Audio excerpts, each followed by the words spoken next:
Today we hear the story of a Savannah, Georgia woman whose historic fence, listed on the National Register of Historic Places, was destroyed by her overbearing HOA president, Samantha, for the sake of visual harmony.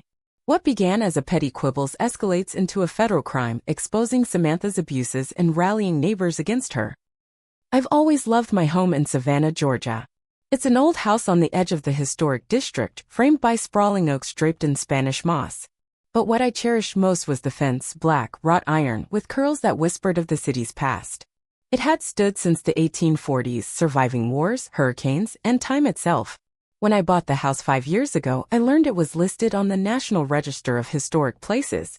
It wasn't just a fence, it was history, and I vowed to protect it. Not everyone saw it that way. Samantha Crow, the president of our HOA, entered my life shortly after I moved in.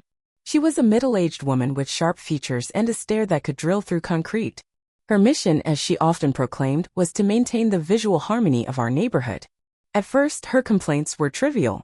She'd leave notes under my door, pointing out that my lawn wasn't trimmed evenly or that my curtains clashed with the street's aesthetic. I brushed her off, figuring she was just one of those people who needed to control everything. But the fence was different. One morning, I caught her standing by my gate, scribbling in a notebook with a scowl on her face. Later, I found a letter from the HOA in my mailbox, signed by her. It claimed my fence violated community standards due to rust and an outdated design. I was baffled. Rust was part of its charm, and the design was literally historic. I ignored it, hoping she'd move on to another target. Deep down, though, I sensed this was only the beginning. A week later, a second letter arrived, more insistent. Samantha wrote that the fence spoiled the street's look and that she intended to address the issue. I started to suspect her obsession went beyond mere annoyance. She didn't just want order, she wanted power. I dug out my house documents and confirmed the fence's protected status. It gave me confidence, but I had no idea how far she'd go. Every time I left the house, I'd spot her car creeping by. Her presence became constant, a shadow I couldn't shake. I started photographing the fence daily just in case. My gut told me she wouldn't stop at notes. And I was right. One evening after work, I noticed one section of the fence leaning slightly. It wasn't natural, someone had tampered with it. I checked the ground and found boot prints too large to be mine. My heart pounded. This wasn't a hint, it was a challenge. I realized Samantha had moved from words to action, and I had to be ready for worse. Still, I hoped I could stop her without it turning into a war. How wrong I was. After the leaning section, I became hypervigilant. Every morning, I inspected the fence. Every night, I peered out the window, half expecting a dark figure with tools. Samantha seemed to back off. Her car stopped circling and the letters ceased. But the silence felt deceptive. I knew she was plotting, and that kept me on edge. Soon, I learned she'd started a campaign against me.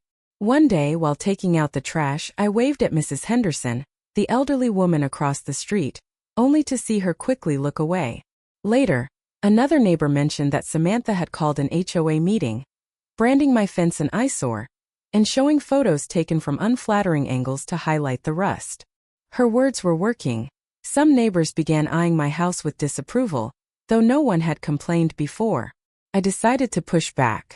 I wrote a letter to the HOA, attaching copies of documents proving the fence's status on the National Register. I explained that any changes required federal approval and hinted at legal consequences. No reply came, but Samantha started avoiding me. Her car reappeared, though now parked farther down the street, watching from a distance. It was the calm before the storm. In early March, I left for a week-long business trip.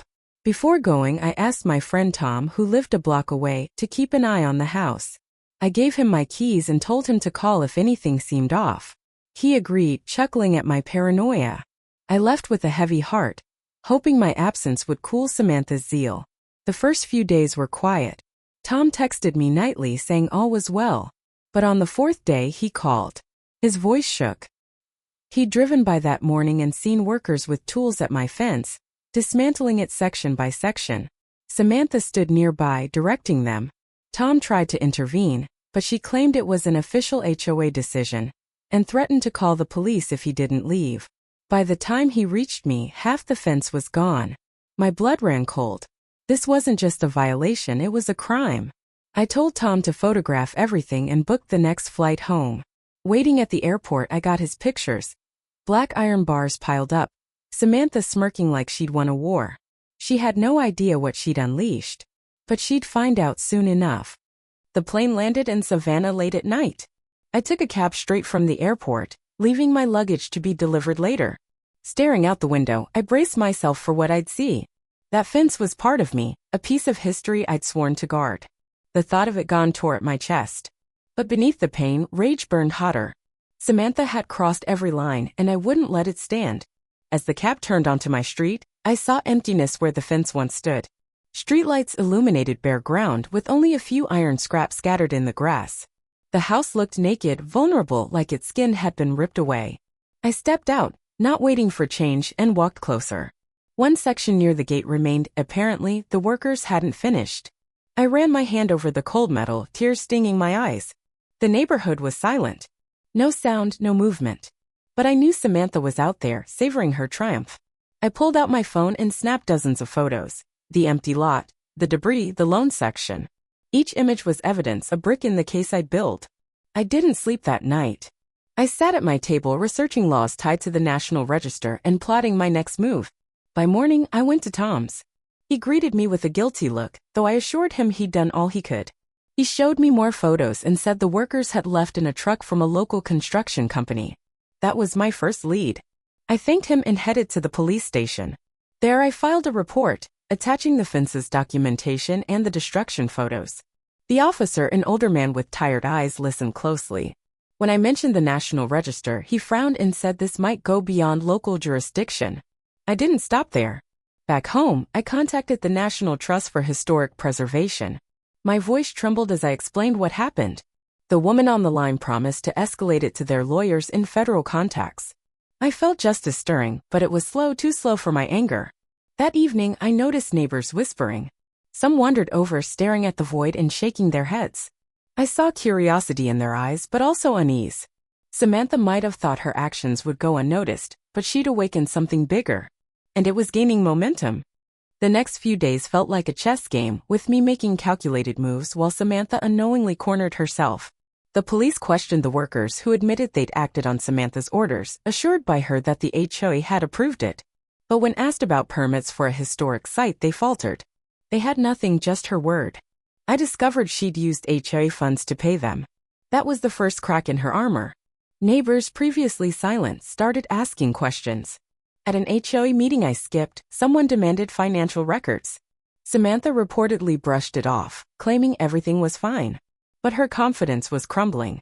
The feds moved faster than I'd expected. A week after my call to the National Trust, a representative visited. He surveyed the site, took notes, and confirmed the demolition violated federal law.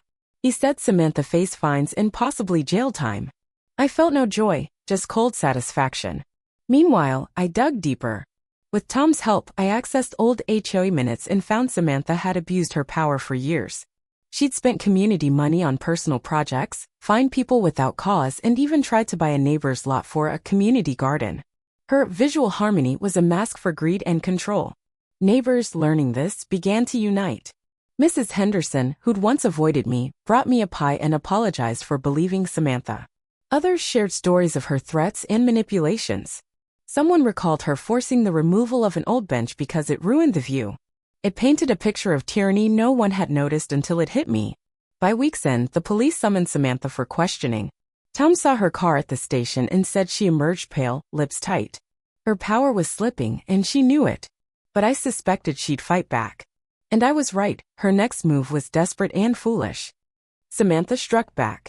A day after her questioning, I received a letter from her lawyer, accusing me of slander and claiming the fence had no historic value. She included a forged document suggesting it had been delisted from the National Register. It was an obvious lie, and I sent a copy to the feds immediately. Her desperation blinded her to the fallout. Neighbors called an emergency HOA meeting. I sat in the back as people stood, one by one, recounting her abuses. Someone showed receipts for baseless fines. Another mentioned her eviction threats. Samantha sat up front, her face stone-like, but her hands trembled. When the financial records came up, she tried to leave, but they stopped her. The vote was swift. She was removed as president unanimously. She left without a word, but I knew it wasn't over. The federal investigation intensified, and soon they came with a warrant. The forged document was just the tip. She'd embezzled thousands from the HOA. They arrested her in front of the neighborhood, and in that moment, I felt justice prevail. But victory tasted bitter. My fence still lay in ruins, the lot a gaping wound. I walked it daily, collecting stray metal pieces. Neighbors offered help. Mrs. Henderson brought tea. Tom volunteered to paint what remained. Slowly, restoration took shape. The feds fined the HOA for the demolition, but the money went to community use. I pressed on.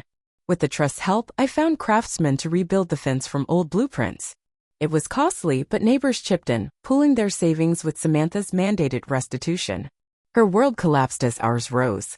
The day work began, I stood by the gate, watching the first section go up. It wasn't just a fence, it was a symbol. But I knew the story wasn't finished. Samantha might return, and the HOA needed safeguarding from her kind.